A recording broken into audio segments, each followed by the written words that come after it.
Hello and welcome back to the letter. And I kind of stopped for a while after this part, so I was like, coming back to this, I'm like, oh yeah, it's the fucking ghost again, being creepy again. So I'll just figure out what the hell's happening, or what they're going to do. So the rest of it never makes it out of my mouth. Something heavy and grating sounds from the far end of the room. A harsh booming noise rending through the eardrums of everyone in the room. All at once, the two of them on their feet. I quickly palm for my gun on the table. However, before I pull it up and remove the safety, the whole racket stops. Oh god. Stillness descends into the room. In the midst of sudden hush, the three of us exchange anxious glances. So much for a break. Ashton, that might be... Yeah, it's not might be, it is. Gather everything. No questions asked. Waste no time getting to work, piling up the documents we've been reading through. Even Isabel, unusually silent as she gathers everything in her arm, her own movements sharp and precise, a deep furrow in her brow. There's fear, but something hardened and urgent overshadows it. But the moment doesn't last. Before we could even finish, another noise ups the tension already gripping the place. Oh god. So suddenly the lights go out and the wardrobe into the room rattles. So something inside begs for freedom. Yeah, don't open it. Cautiously, eyes glued to it, take a step forward, release the lock from my gun. I'm no trigger happy person. Not even sure if this will work on a ghost. I don't think so. I mean, actually maybe. A buck fucking worked. So maybe. But right now it's smooth surfaces against my palm, with a trigger on my finger, provides the closest thing I have to relief as I approach the closet. Ashton, what are you doing? Gonna shoot a ghost, apparently. We have everything. We should just... Worried as they both are, they immediately stop the slight raise of my hand. But the edge is their wall. They're all huddled space between the door and the room. In case this goes south, whatever I find inside, they have enough time and space to run from their position. 2 deep breaths, I crossed the room and stood in front of the closet. Whoever's inside has yet to stop thrashing. Instead, has now moved to banging at the door louder and louder the longer I delay. Another shallow breath. I glance at my companions, a nod. Oh god. This is getting creepy. Something creaks. Then the next moment I'm grasping at the handles, swinging the doors wide open to reveal. Okay, so if there's nothing here, turn around. Ghosty girl is there. Nothing. Or wait, I part the clothes hanging on it, and still none. No ghost, no woman. A single trace of whoever's inside. Confused, I glance back towards Rebecca and Isabel. We see them mirroring the same expression on my face. Okay. The noise has finally stopped, but I'm quite sure it wasn't my imagination. I mean, we all heard it, so you're not crazy. Maybe it is just I'm just too strung up that my head's now making things up. Whatever the case is, we need to get out of here as soon as possible. This only confirms we aren't safe anymore. I don't think we're safe anywhere with those ghosts. So without bothering to close it, move back ready to leave, and adrenaline now coursing through every vein in my body. Next second, I'm barking orders and... We should go. You two, we need to... Oop. I'm sitting sprawling on my back as something cold catches my ankle and yanks. Oh shit. Do I have to do another QTE? I just hope it's not as bullshit as the elevator one. So the resulting fall knocks the wind out of me. I mean, we usually get 1 QTE for everyone, so maybe there isn't. Pain racks my whole spine and the back of my head as it collides against the floor, force enough to slug my own brain from my skull. A moment lasts before stars fade from my vision. Then, sense it. cold tendrils twisting around my ankles. Smell of vile, not salting my nose. Now salting my nose. Blah, blah, blah. Now getting sickening, a foul smell draining every feeling in my body.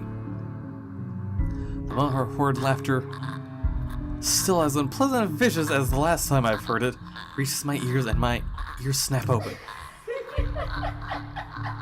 Her eyes snap open. Not my ears. That'd be weird. But goddamn. I swear, she gets creepier and creepier the more we find her. Hi, grudge lady. Perhaps it's just inexperience, or my mind still attempting to comprehend this. Gross. The minute my eyes land on her, my whole body freezes. The gun in my hand turns useless. My grip on it slackens. It's in the manner her gaze bores on me, I'll say. A look of utter hatred and malice. I mean, would that be hatred given her creepy-ass smile? I've seen it loads of time. Suspects, mostly murderers, never regret their actions despite being caught. This is the face of someone who can no longer reason with. And I know the moment she laughs again and starts dragging me towards her. It's already going to be Ashton, snap out of it! No, can't die here. Not yet. Haze fades from my mind and this thing kicks in then Everyone there. out! Get out! Get out of here! With one powerful tug, making my foot out of her grip, scramble back to my feet, ignoring the piercing wails she fills the room with. Within the span of a second, I'm gunning for the door, grabbing the first person my hand can reach, laying the two of them out. Into the hallway, and the flight of steps, right inside my car. With no time flooring on the gas pedal a second, last person closes the door behind them. In a short while, I'm driving us out of Salem Well. I don't even entertain the thought of winding down just yes. And as the last of the woman's painful cries fades into the night. Okay, this is updated. What is it? Is it her under the bed? Is that it, or is it just everyone running? Huh? What? There's an excuse fresh, but not before fracas coming from the Isabel's closet. Oh, that's the closet. I was like, isn't that the elevator? No, that's the closet. Okay. So we escaped Ghosty Girl. Now it's the 31st. And we're gonna find out what happens to Zach. A dreary downpour starts off the Monday. Although it doesn't last for more than an hour, dark clouds lift just after the sun peaks over the horizon. Brief as it is, the rain has slightly dampened the park's usual cheery vibe. Mornings like this often mark the start of another bad week. An arrest gone wrong, another investigation leading to a dead end, or some truly fucked up shit being called in. Like that one time I was dispatched to a scene where a guy gouged his own eyeball out and almost ate it. Oh my god, disgusting.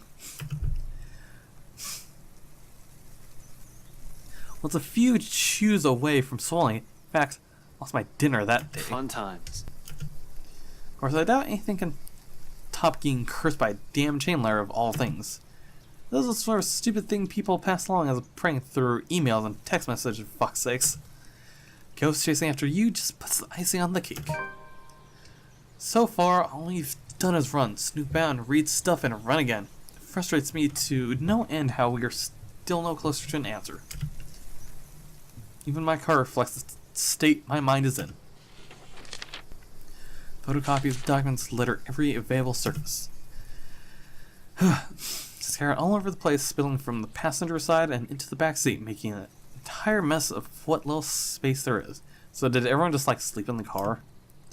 Not that I'm any better. My last shower was 24 hours ago. I haven't slept at all, and my last meal was that... Oh! So if anything, that's probably what I said if I didn't take the chocolate porridge, it was over at Zach's place, I think that was the last meal, I think. So the way I am now, I'll definitely get a scolding. Becca will definitely give me an earful and tell me to take care of myself better. See that I'm killing myself on the job. I like how the choices that we've done in the past are like all now coming together. So I can already hear Isabel complaining how dark the bags under my eyes are getting, how I reek, and how I need to shower pronto. I can rest easy when this is all over. Not that I can't feel the pang of hunger. It's that woman chasing after you. It's difficult not to feel anything other than horror. Rush of adrenaline coursing through my veins in my desperation to survive. In fact, I can still sense the ghost of her touching from last night.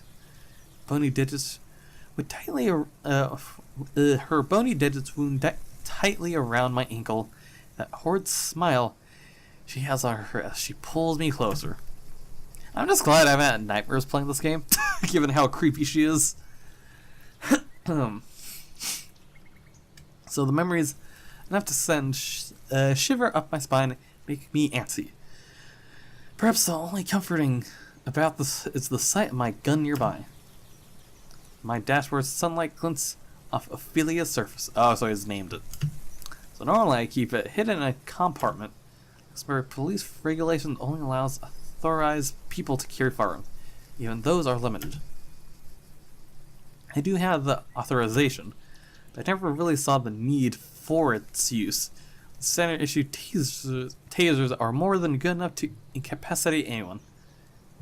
Anyone but a ghost. If not, I can always throw them on their back. Those judo lessons Dad forced me to get as a kid has its uses too. On a ghost though, all those will probably yield the same result. They're all useless. Might as well use a stick. I mean, something like a book might be useful given Becca's experience. However, it's the feeling of ease I'm after, or what little of it I can gather from it. Awareness that I, at least, have something to protect myself with in case things go wrong. I can still protect the people who are still depending on me despite the missteps I've taken. Yeah, I've taken quite a lot of missteps, Flash. But it doesn't take the edge off, though, feeling that your whole body has been strained far beyond its capacity.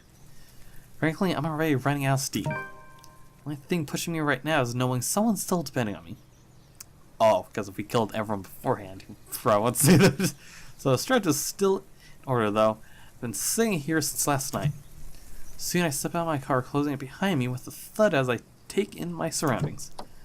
The rain did wonders. The morning air feels crisper, cooler than it has ever been in days. For once, the weather seems to be taking a turn for the normal. My nose is super plugged.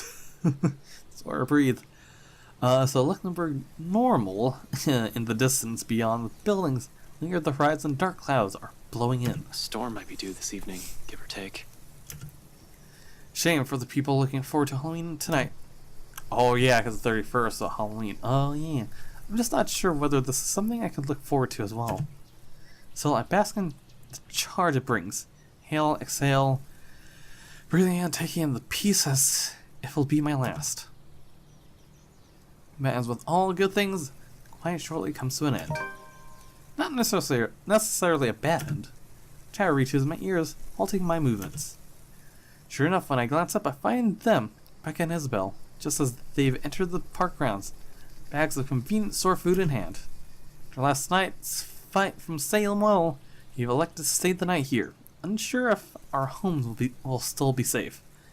I don't think anywhere's safe, honestly, so normally we'd all be advised to the idea of spending the night inside like this, but panic and stress has tainted that decision. It's not like any of us has gotten an ounce of sleep, anyway. On the off chance one of us did, it only lasted but a second, or its fitful one.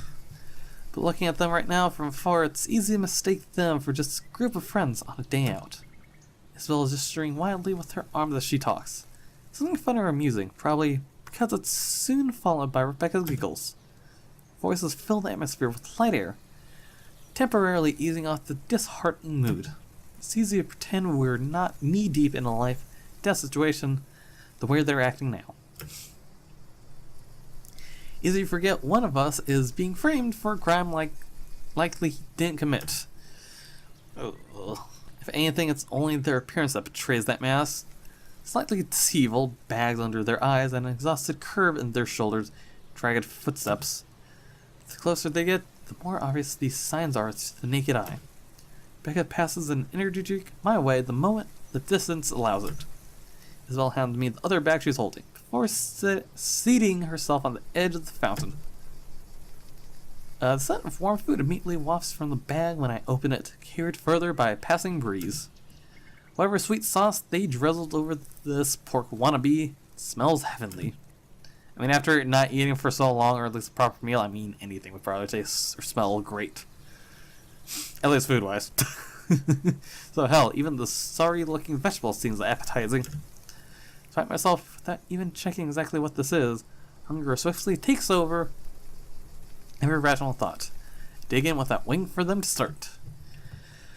Both of them to be in the same mind too. Soon enough, they also start with theirs. No casual talk while we fill our empty stomachs, exhausted as we all are. Food is something we can't forego. Starvation dulls the thinking and weakens the body. If we are to survive this, we're going to have to take the care of ourselves first. It's one thing Zach will likely remind me of easier. So it matters immense. We're done and dumping the empty cartons nearby waste bin, along with its shift in the mood. Back to dismal. God, I'm just clogged everywhere right now. My nose, my throat, it's not great. So back to the problem at hand. The comfortable atmosphere from minutes ago was nice while it lasted. Admittedly, I've missed these kinds of moments between us. I never had the chance. I was busy on some project or work, things we've taken for granted. Now we're realizing how valuable they are. With one of us gone, stuck in a jail cell, the world has an awful sense of humor. While the one we've just had is short-lived, it's another thing I want to look forward to if we ever free ourselves from this damn curse. I'd like to believe there's a way. For now, to focus back on the present. This. Dead people. The letter. The curse.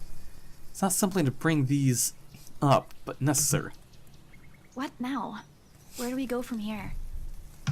That is true. What do we do now? They haven't figured out what to do even with all the evidence they have. Potentially to the girls, but what do they do? Not a question directed at anyone in particular, but they all look to me as if my face has all the answers in the world. I used to think so back when I was at the top of my game, and I'm still sure of everything. Now, there's this uncertainty sullying whatever decision I come up with. At some point, logic has simply stopped working here, and we've started grasping at straws. Along with exhaustion, fatigue, and stress, we have enough kindling to get a fire burning.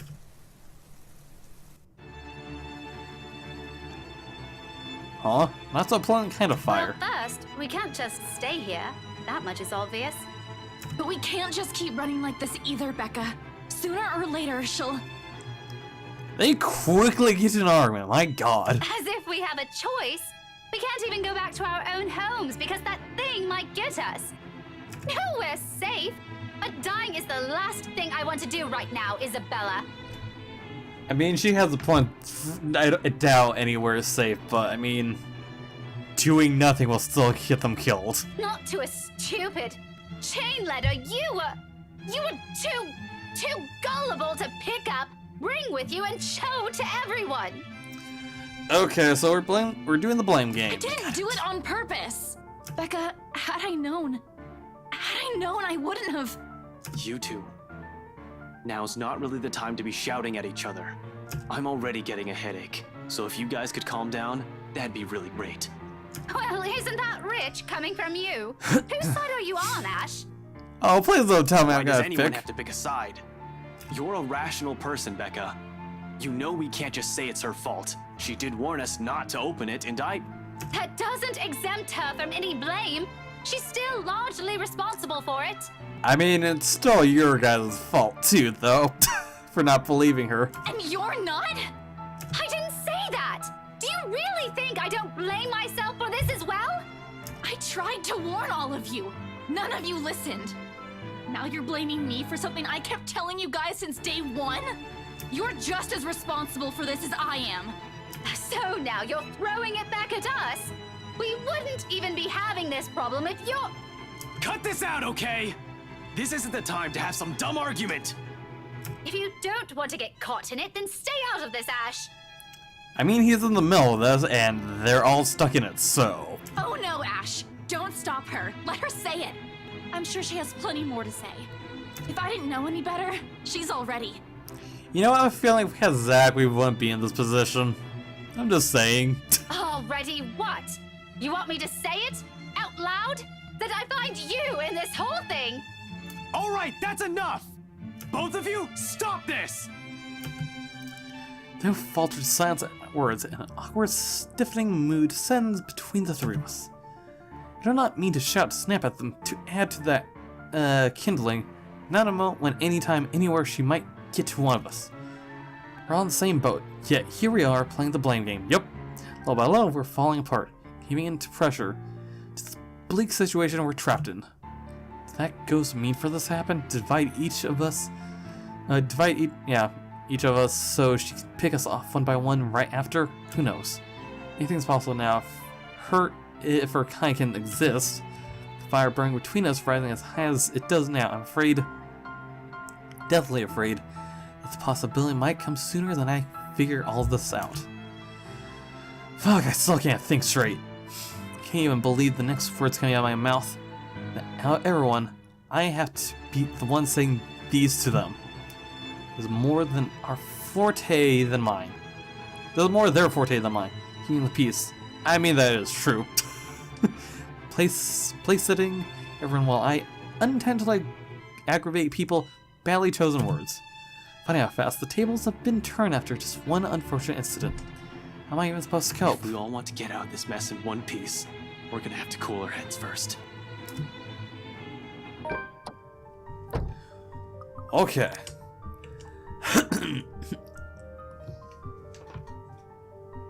Oh god.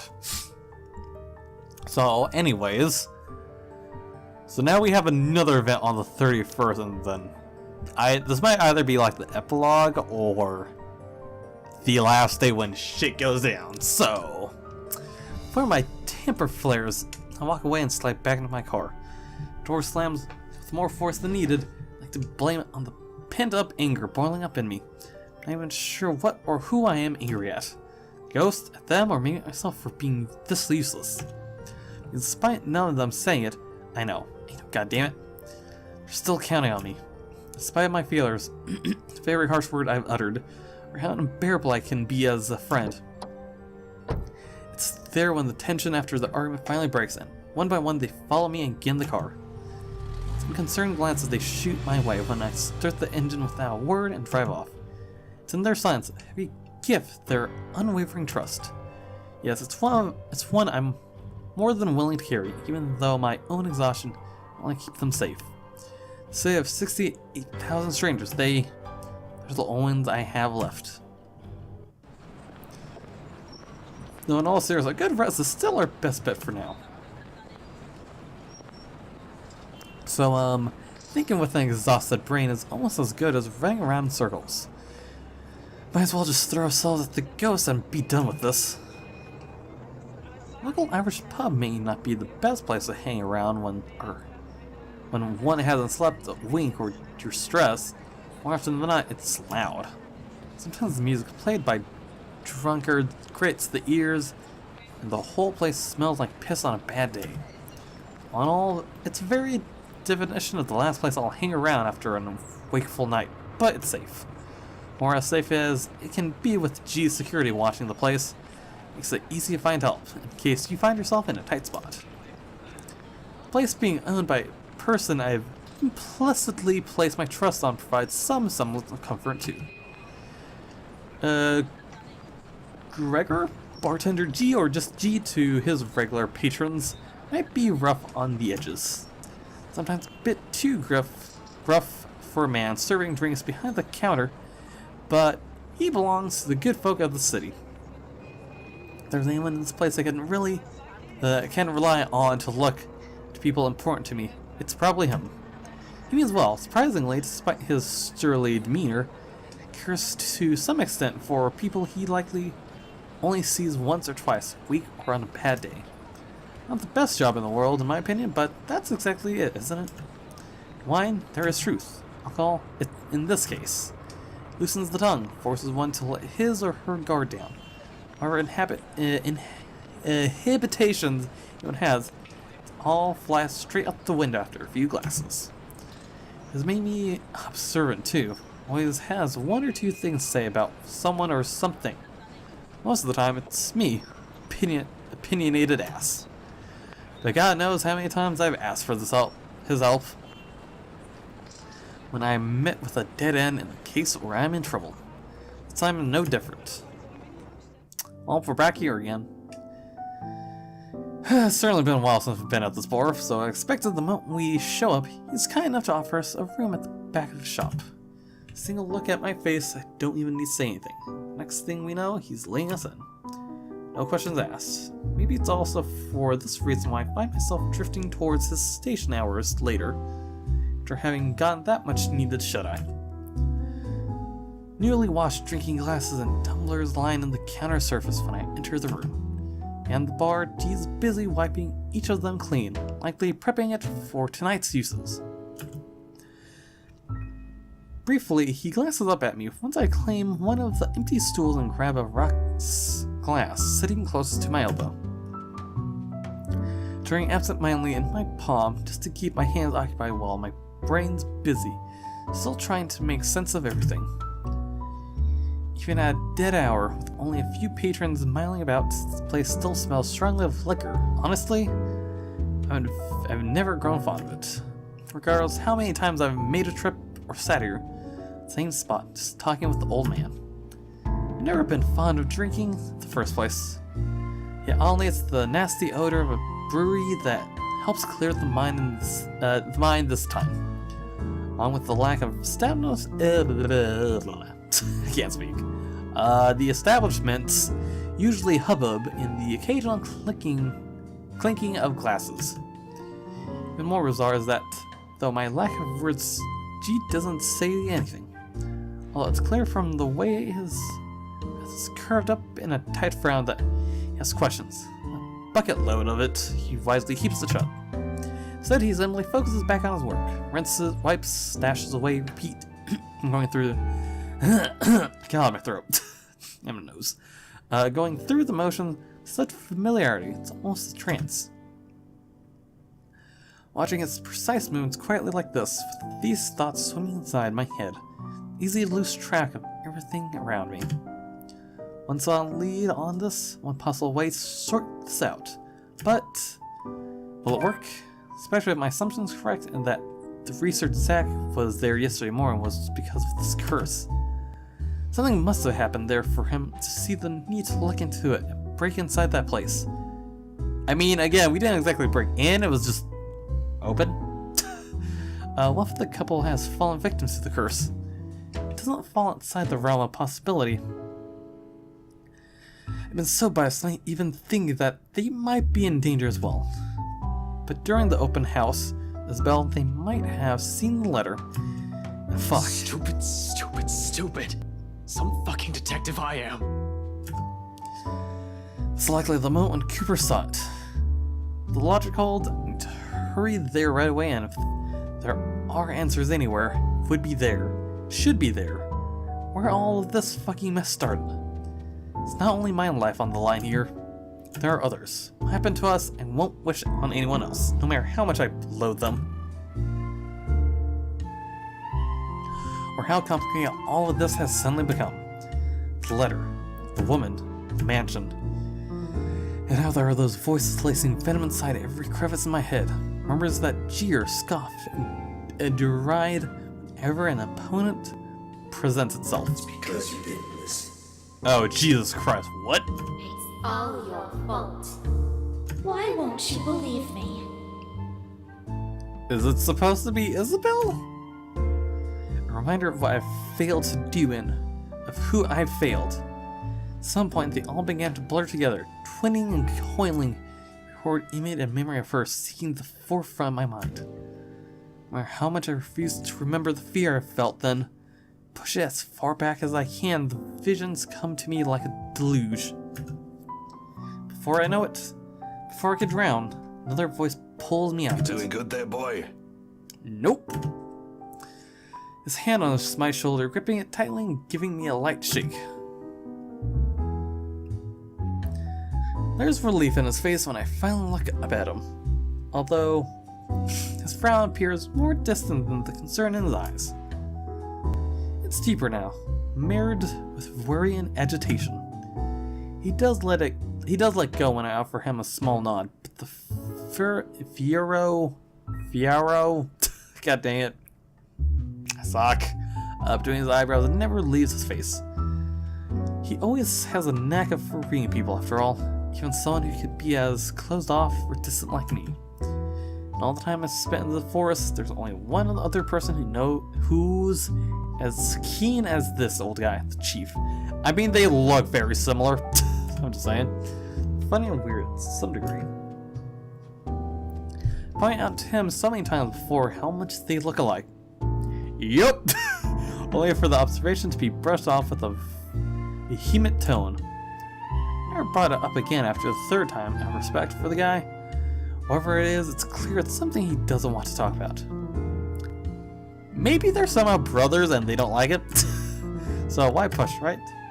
However, during times like this, it's possible for the thought not to come up. He even has the clear down pat.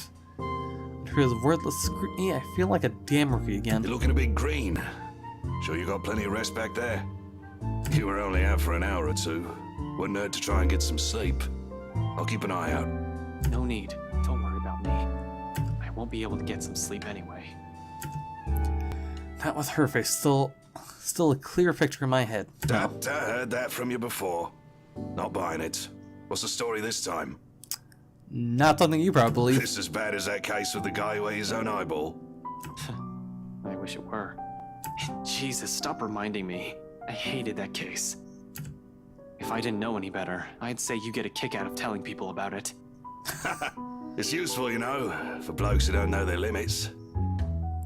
Sends them right out the door after I start with a description. Oh, God. Or was it the part when the poor schmuck gouged his eyes out?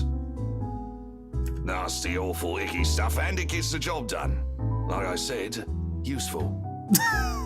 I like he finds a use for Ashton. Don't even need to call security these days if I want to kick someone out. Anyway, pretty sure that pales in comparison to whatever this is now. I haven't seen you this stressed out since I closed that case. The one from 10 years ago with your professor friend. Abigail and her team weren't able to solve that one, G. No one has been able to. It just went cold.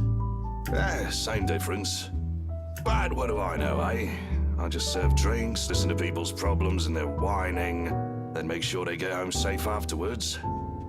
Thing is, I'm also not blind, kiddo. And you can bet your ass I can tell when a person's about to fall apart. He's pretty keen, isn't he? What? Is this some form of therapy from you? Are you going to offer me free drinks now? Really, I could use some right now, something to numb the senses. But when has that helped anyone? In your dreams, kid. Last time someone gave you the hard stuff, your photographer friend had to haul you out of this place almost half naked. Jeez. Hey, I can handle my liquor when I put my mind to it. So you didn't though last time. Not from what I've seen, nope. Besides, you usually avoid drinking. Either way, it's out of the equation. And when booze no longer counts, we just talk. So, talk. It's not like anyone within earshot will care. That chap over there only wants his cricket matches. I doubt you believe it, G. I've heard worse stuff. Try me. You know that mansion down at Anslem? Yeah, who doesn't? You live in this town long enough, it's impossible not to hear a thing or two about it. Well, my friend found a primitive version of a chain letter in there. Now that we've seen it, we're cursed. A beat passes. For a long moment, she stands there unmoving. Her hand stops short of placing the glass, been wiping prior back to a rack on his left. All while he stares at me with eyes that are nothing short of scrutinizing. Probably assumes I'm joking. Who wouldn't? A week ago, I've been put in the same position. Even now, in spite of the things I've seen and heard, it simply won't sink in. Maybe this is just desperation creeping in. The idea that I may not be able to find a way out of this. However the case is, for people who hasn't experienced what I'm going through, this will merely sound like an awful Halloween prank. It's not a prank. This must have been what Isabel felt the whole time we made fun of her that day. This isn't a prank! I saw something! Now it's too late. Stuck in a never-ending nightmare where the only way out might be death. Like I've expected G's reaction to it, an amused laughter. It booms throughout the whole pub after a long bout of silence, like I've just told him a particularly funny joke. Okay. Good one, kid. It's not a joke, though. You don't want to spill. No one's forcing you. Seriously, though. Good one. Told you you wouldn't believe it. He told you, you didn't believe it. Although I want to be angry with him, I can't find it myself. Came and mustered the energy for a scowl or a glare. The thing about tasting my own medicine to temper the annoyance bubbling up in me, I suppose.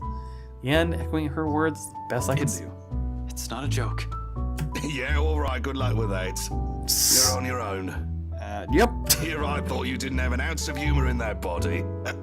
Guess I'm wrong. Well, before I continue, because I really might record this a little too long, I'll just end it here before we continue, because I can imagine this is going to just be a while. Just hear of Ash getting a taste of his own medicine. So anyways, yeah. If you guys enjoyed the video so far, being as creepy as fuck in the beginning, maybe hit the like button, I guess.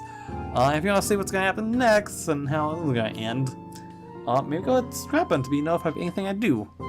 And with that, if you got anything to say, say it in the comments below, and I'll see you guys in the next video. Comrades,